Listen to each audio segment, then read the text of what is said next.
Today's online lesson is on the first scene of Act 4, which takes place in a cavern where the main protagonists are the three witches and then Macbeth. The beginning of the scene is about an invocation to a number of fragmented animal parts. It's important to remember that animal images had already been invoked in this play earlier to refer to primarily two things. One, the beastly nature of Macbeth, who gradually transforms from being a man to more than a man, that is an animal. And secondly, it referred to the powers of the other, or the powers which is gradually represented in the subconscious being of Macbeth. That is, the fragmentation of Macbeth into a man and an animal. In this scene, we see the witches boiling parts of various animals in a cauldron, where we understand that the fragmentation, if Macbeth has been compared to an animal, then the different parts of the animal's bodies are referring to the different parts into which Macbeth's self has been broken, all of which are being boiled in the cauldron, all of which will be addressed later on by the witches in their encounter with Macbeth. The second witch says, the second witch is talking about what kinds of animals and what of their body parts are being boiled in the cauldron. Fillet of a fenny snake in the cauldron, boil and bake. Eye of a newt and toe of a frog. Wool of bat and tongue of dog. Adder's fork and blindworm's sting. Lizard's leg and owlet's wing. For a charm of powerful trouble, like a hell broth, boil and bubble. The speeches of the witches here in this scene are not only important to understand the structure of their lines, the couplet form which they use to talk about of their world of charms and magicality. Not only is the tone and the structure of these lines important, but also the content. The first content, as we discussed, is about the fragmentation of the animal body parts. The second is that this is a charm of powerful trouble. What is being conjured in this cauldron will be a series of equivocating statements which will be delivered to Macbeth in the form of apparitions just within a short while, will create powerful trouble. But the point that Shakespeare makes here is that it is a charm of powerful trouble. What will be delivered to Macbeth is not only words, not only simple words in the form of clear statements, but words which will have quote-unquote charm. Of course, this word charm not only relates to the magicality of a supernatural environment, but also to the equivocating nature of the witches' statements. And these equivocating statements with their double meanings will create trouble, will create a hell-like existence on earth, and finally it will bubble. It will create this transparent, translucent hollow which will burst, and all of the witches finally join to say, double, double, toil and trouble, fire burn and cauldron bubble. This, we will find, is repeated by all of the witches as a refrain throughout the beginning of this scene. And the word double here, coming very close to the word toil, that is hard work and trouble, is very important. The double-ended meanings of the statements will create hardship, will create trouble. And the second witch very importantly states that it will be cooled with a baboon's blood, then the charm is firm and good. All of these equivocating statements will be will be covered with the blood of many innocent people, but after that it will the equivocating nature of the statements will only be unraveled after bloodshed, after violence takes place. And then we have the important entry of Macbeth, who talks about how now you secret black and midnight hags, what is it you do? And it's important the way in which it's important for us to note the difference in the way Macbeth addresses the witches here. He talks about conjuring them. The word conjuration, or the action of conjuration, that is calling upon the spirits, is something which is magical in nature, something which is done by the witches. It's important that when a character, a human being, gradually moves into that other world, becomes a part of that other world through his actions, he becomes quite like the figures of the other world.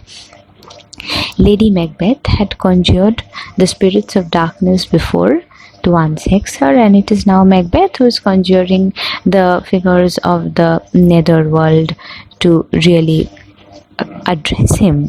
So it's a clear statement that Macbeth is gradually moving from the world of the natural existence to the world of the supernatural existence. Here, supernatural meaning the dark netherworld. And the way in which he talks about refers to a number of anarchic images. First, Shakespeare makes us see that Macbeth is moving to the supernatural world, and then he represents what is there in that supernatural world. We must remember that the supernatural is not actually a world. It's something which is existing within the subconscious of Macbeth.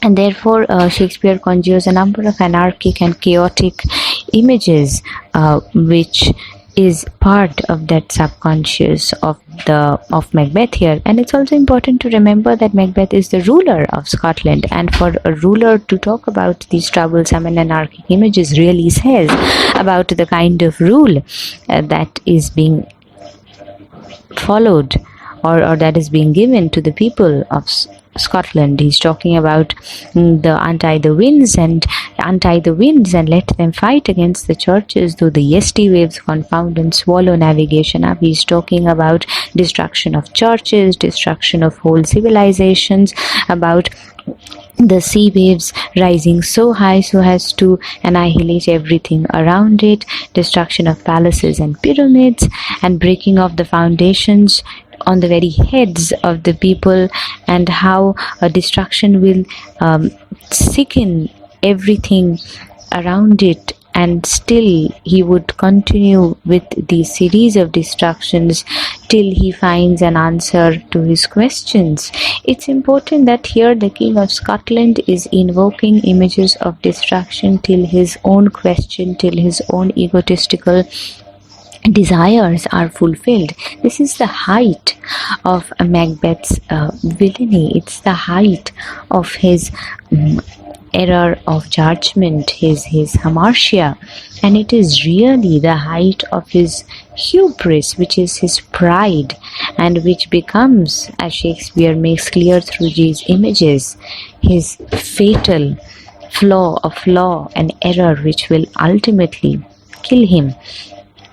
And the first, which refers to pour in so's blood, so that is pig that had eaten her own 9 farrow. So the first, which is saying that you are like that animal who has eaten her own children, her own family members, because now just like Duncan was considered the father figure by Lady Macbeth when he was the ruler, when he was the king, similarly here Macbeth is the father figure who has really eaten up, killed, destroyed members of his own family, namely Duncan and Banquo.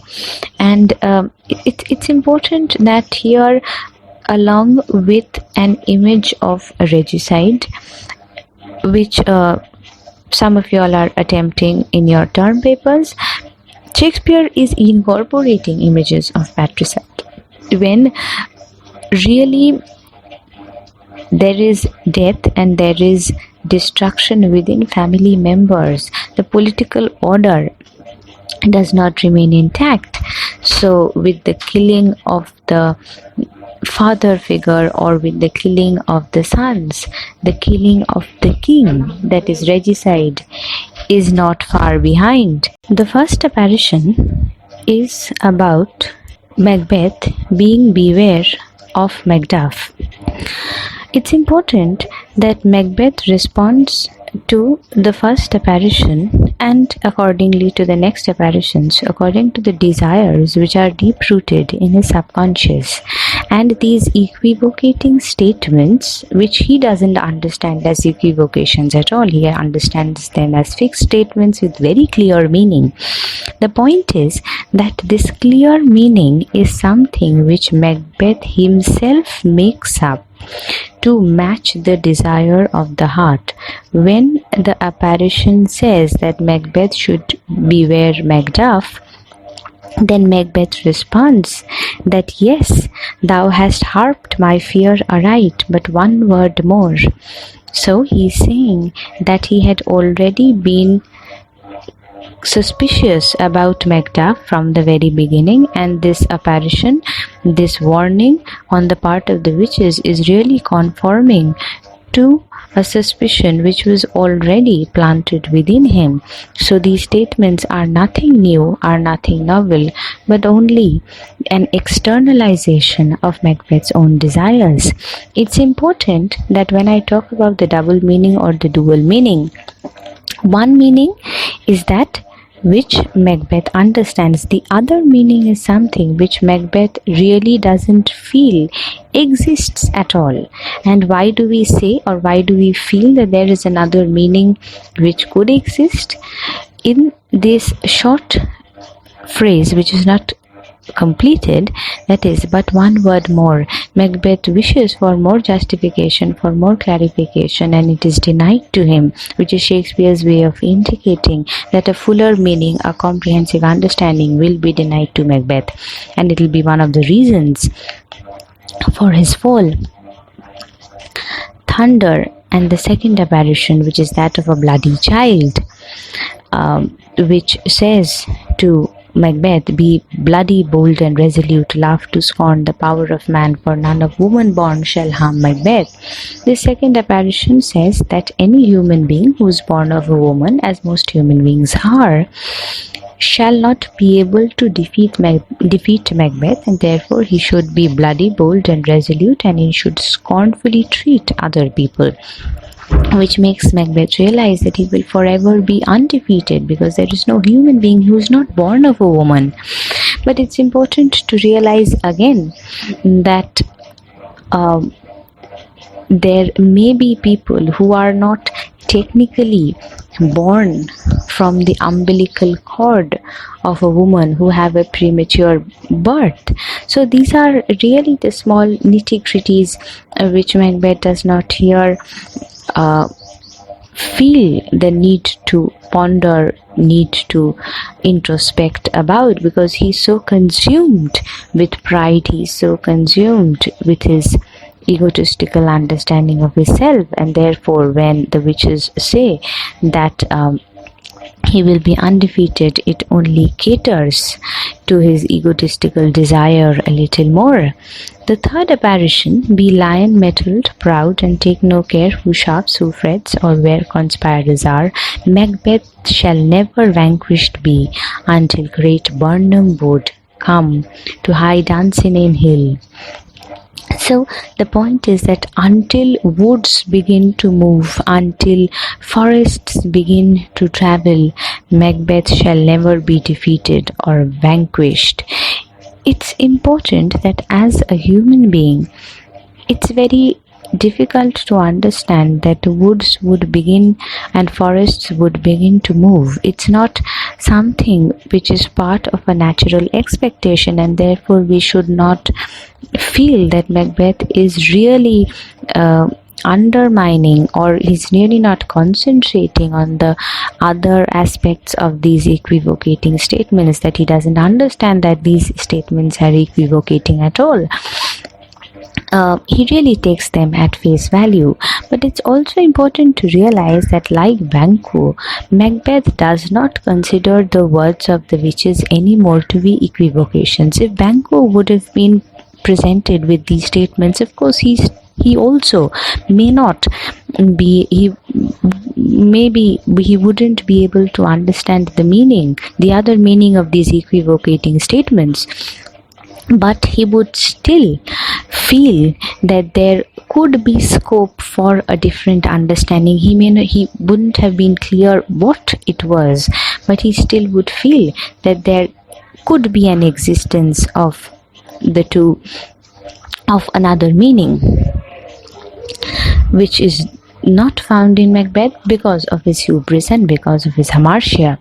Macbeth, that will never be. Who can impress the forest, bid the tree, unfix the earth-bound root, sweet boatman's good. And therefore Macbeth becomes very clear, very satisfied, and he says that rebellion's head would never rise. So he, as a king who has become a tyrant, gradually Macbeth was facing a lot of rebellion in his kingdom. Rebellion on the part of the courtiers, rebellion on the part of nature itself. And now he feels that these rebellions would be forever crushed because no one would be able to ultimately defeat him. And therefore this is the height to which his hubris goes, his desires are fulfilled.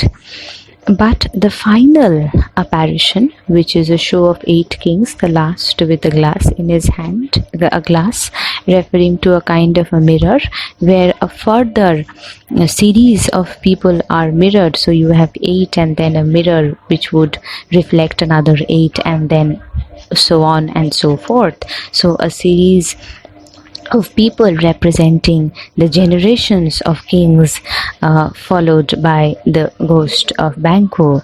And Macbeth recognizes that thou art too like the spirit of Banquo down, and he realizes that this 4th apparition is stating that it is Banquo's successors, the ghost of Banquo leading them, therefore Banquo's successors, who will be future kings of Scotland, as was already told by the witches earlier when Macbeth and Banquo had encountered them.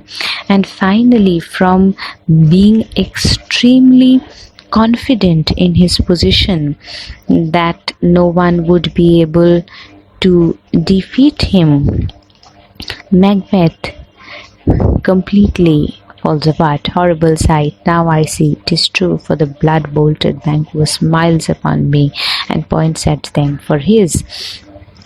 And then the first witch says, "Aye, sir, all this is so, but why stands Macbeth thus amazedly? Come, sisters, cheer we up his sprites, and show the best of our delights. I'll charm the air to give a sound, while you perform your antic round, that this great king may kindly say our duties did his welcome pay." So the witches really complete the apparition, not with further meaning, but with a charm wound up. It's important to remember this bit about the witches not giving further information, because the more information Macbeth would get, the more confusion it was create in his mind. That confusion which would come from a conflict of his desire to fulfill his ambitions and his final inability of achieving anything as a result of those desires. And then and it's also important to remember the other fact that it's really Macbeth's greater desire for knowledge which had led to the 4th apparition in the first place, which is really the characteristic feature of most tragic heroes of the classical world and of the Elizabethan world, like Oedipus, like Macbeth. Both of them really want to know more, and it is their desire for greater knowledge which ultimately leads to their undoing. And finally, we have a short interaction between Lennox and Macbeth, where Lennox informs that Macbeth, that Macduff is fled to England, and then Macbeth says, "At time thou anticipatest my dreadest dread exploits, the flighty purpose never is overtook. And I will surprise, seize upon five, give to the edge of the sword his wife, his babes, and all unfortunate souls that trace him in his line. No boasting like a fool, this deed I'll do before his purpose cool." It's important that Macbeth desires, and this is a very important episode of his villainy, that he would really kill. He desires not only to kill Macduff, his opponent, but everyone associated to him, his wife, his children. And it's Macbeth himself who says that these are quote unquote unfortunate souls.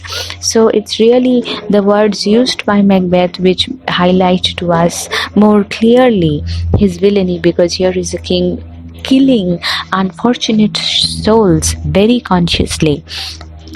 And just before that, a very important speech continuing the fragmentation of the self. The very firstlings of my heart shall be the firstlings of my hand. Whatever the heart thinks, the hand will immediately enact upon it. So the small gap which was there between thought and action, where he would really introspect on the nature of the deed that he was to commit, for example, the river of blood speech, is now completely disappeared. Whatever he would think, he would immediately act upon it, so that there is no question of introspection, there is no question therefore of arising of any kind of guilt. And with this high point in villainy, this scene ends.